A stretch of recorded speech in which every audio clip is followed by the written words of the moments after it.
2027चा नाशिकचा कुंभमेळा जेवढ्या लोकांच्या लक्षात राहणार आहे, त्याहीपेक्षा 2026ची विधान परिषद निवडणूक, तेही नाशिकची, संपूर्ण महाराष्ट्राच्या लक्षात राहणार आहे असं म्हणलं तरी काही हरकत नाही.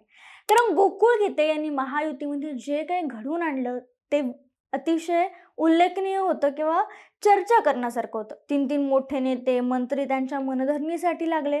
गिरीश महाजन, उदय सामंत नाशिकमध्ये तळ ठोकून होते. ज्या प्रकारे महायुतीला प्रयत्न करावे लागले, ज्या पद्धतीनं गोकुळ गीते यांनी सगळ्यांना धावपळ करायला लावली, ते पाहता ही निवडणूक अनेकांच्या लक्षात राहणार आहे. मग शेवटी मुख्यमंत्री देवेंद्र फडणवीस यांनीही मध्यस्थी केली आणि मग आता कुठे निवडणुकीला 4 ते 5 दिवस बाकी असताना गोकुळ गीते यांनी प्रचार थांबवलाय.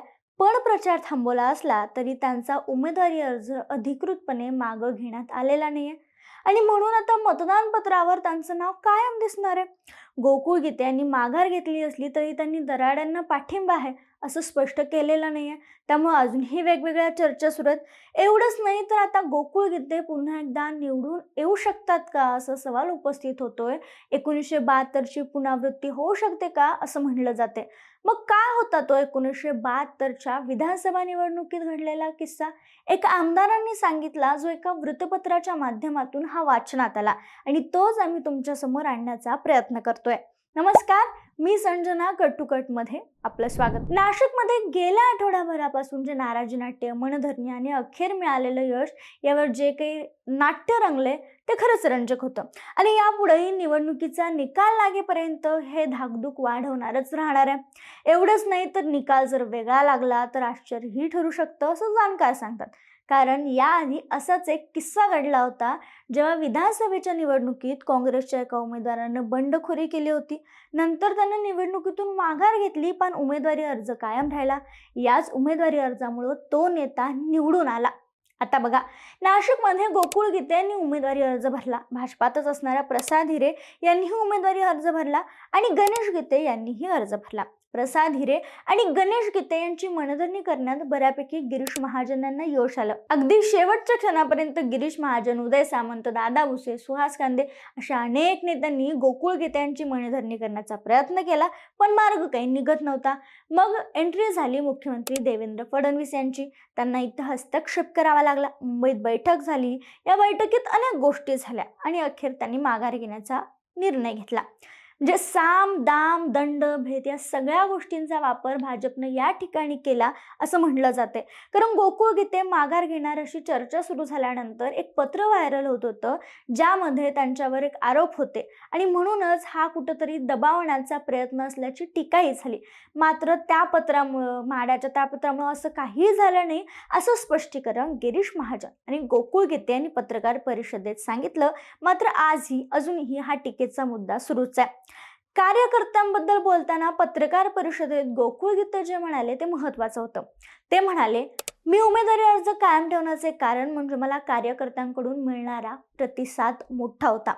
जो उमेदवार महायुतीकडून दिला गेलाय त्याबद्दल कार्यकर्त्यांमध्ये नाराजी होती हे स्पष्टपणे दिसतंय आणि म्हणून मी उमेदवारी अर्ज कायम ठेवत होतो. म्हणजेच काय तर कार्यकर्त्यांचा पाठिंबा गोकुळ गीते यांच्यासोबत होता. अगदी ते माघार घेणार अशी चर्चा सुरू झाल्यानंतर कार्यकर्त्यांनी त्यांच्या घराबाहेर रीग लावली होती. माघार घेऊ नका, आपण निवडणूक लढवू अशी विनवणी कार्यकर्ते करत होते. पण शेवटी काही दबावामुळे गोकुळ गीते यांना माघार घ्यावी लागली.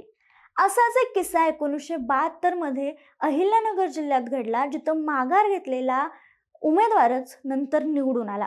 1972 विधानसभेच्या निवडणुकीत श्रीगोंदा हा राखीव मतदारसंघ होता. तिथून काँग्रेसचे बाबूराव भारसकर यांना काँग्रेसची उमेदवारी मिळण्याची दाट शक्यता होती. पण काँग्रेसनं प्रभाकर शिंदे यांना उमेदवारी जाहीर केली. त्यामुळे नाराज झालेल्या बाबूराव भारसकर यांनी अपक्ष उमेदवारी अर्ज भरला. मग त्यावेळी त्यांची नाराजी दूर करण्यासाठी पक्षश्रेष्ठींनी त्यांना मुंबईला बोलवलं. पक्षश्रेष्ठींसोबत भारसकर यांची बैठक झाली आणि तिथूनच त्यांनी उमेदवारी अर्ज मागे घेण्याची घोषणा केली. पण त्या काळी ना दळणवळणाची साधनं आजसारखी उपलब्ध नव्हती किंवा हेलिकॉप्टर यासारख्या गोष्टी अचानकपणे मिळणं उपलब्ध नव्हतं. त्यामुळे भारसकर हे मतदारसंघात जाऊन प्रत्यक्ष अर्ज मागं घेण्यापूर्वीच माघारीची मुदत संपली.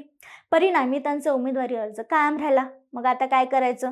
म्हणून पुन्हा एकदा काँग्रेसचे अधिकृत उमेदवार प्रभाकर शिंदे यांना पाठिंबा देत भारसकर यांनी शिंदेंच्या प्रचारासोबत जायचं ठरवलं. ते शिंदे यांच्यासोबत प्रचारात फिरले. शिंदे यांना निवडून देण्याचं आवाहन त्यांनी जनतेला केलं. निवडणुका पार पडल्या. निकालाचा दिवस आला. मात्र निकालाच्या दिवशी जो निकाल आला त्याने सगळ्यांचेच डोळे पांढरे झाले. कारण उमेदवारी अर्ज मागे न घेतल्यामुळे मतपत्रिकेवर बाबूराव भारसकर यांचं नाव कायम होतं आणि लोकांच्या मनातही त्यांच्याबद्दल ते लढतील आणि ते निवडून यावेत अशी इच्छा होती. आणि त्यामुळं त्या निवडणुकीत भारसकर यांना तब्बल 19,000 मतं मिळाली, तर अधिकृत उमेदवार प्रभाकर शिंदे यांना फक्त 15,000 मतं मिळाली. मतपत्रिकेवर नाव कायम राहिल्यामुळं बाबूराव भारसकर हे 4,000 पेक्षा जास्त मतांनी विजयी झाले. आजही अनेक जुनी जाणकार हा किस्सा सांगतात. माजी आमदार उल्हास पवार यांनी एका वृत्तपत्राशी बोलताना या घटनेची आठवण सांगितली. मग आता गोकुळ गीते यांनी उमेदवारीतून माघार घेतली असली तरी त्यांचं नाव हे मतपत्रिकेवर दिसणार आहे. पत्रकार परिषदेत बोलताना त्यांनी स्पष्ट सांगितलं होतं की कार्यकर्त्यांची इच्छा कायम होती की त्यांनी निवडणूक लढवावी.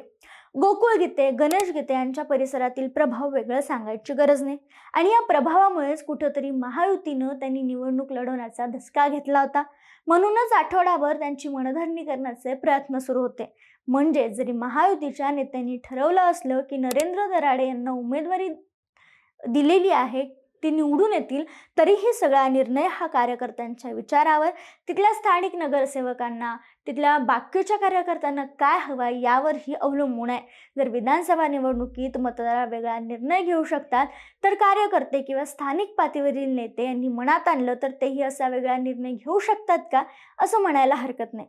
पण आता असं खरंच होऊ शकतं का? त्याच्या किती शक्यता आहेत याबद्दल सध्या ठामपणे सांगणं कठीण आहे. निकालानंतरचं खरं चित्र समोर येईलच. त्यावर बोलण्यासाठी आपण नक्कीच पुन्हा भेटूया. तोपर्यंत या व्हिडिओत इथेच थांबूया.